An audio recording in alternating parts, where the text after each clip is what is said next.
across the country and also broader social economic development of the Kenyan society? The underlying principle here in everything, any objective or any goal a nation may have, whether it is in agriculture, manufacturing, housing and all that, education is an enabler. We train people. That is what we call education. We train architects, we train engineers, we train business people, we train everybody in the society through the education system. And therefore, just allow me to comment on something small that my colleague has just said. Okay. The question of the use of data, I like a bit of it, what he was asking. What do we use this data on?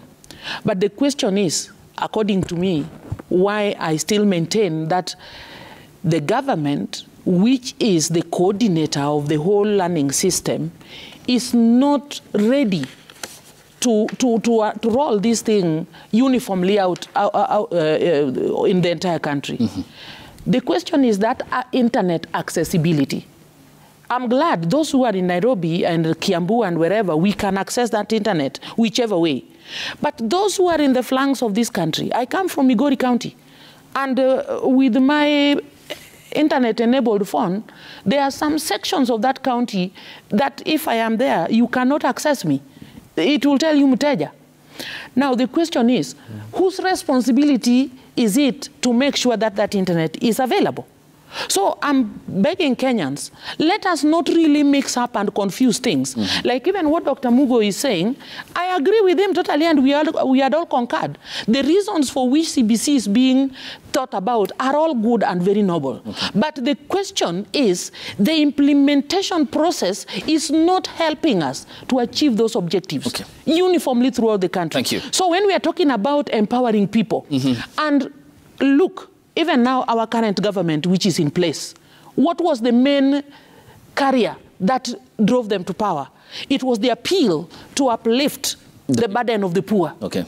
And in those poor families, some of them do not even have a mulika mwizi. Some of them who have, it is one which is tied with ropes. And those children are told to download things. These are the genuine concerns that we cannot close our eyes to.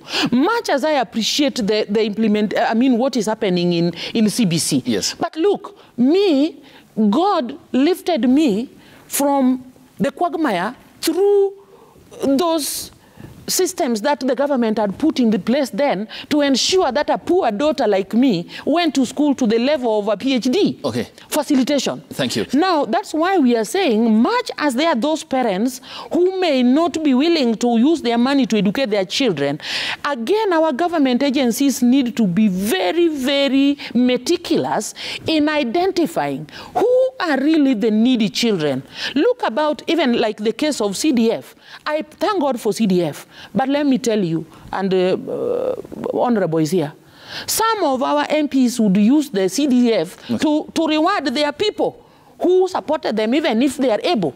And you find that there is CDF, there is governor's scholarship, there is the presidential award, all this towards education. But by the end of the day, quite a number of our poor, real poor children and orphans are at home. Okay, so the question is, how do we consolidate all these fundings and make sure that we have enough funding through the ministry or whoever can be genuine enough to standardize education facilities across our country? Okay, thank you. With that kind of approach, well noted, we will make it and we will actually fulfill our objectives. Okay, well noted, because there are many tweets that we need to also take a look at before I go to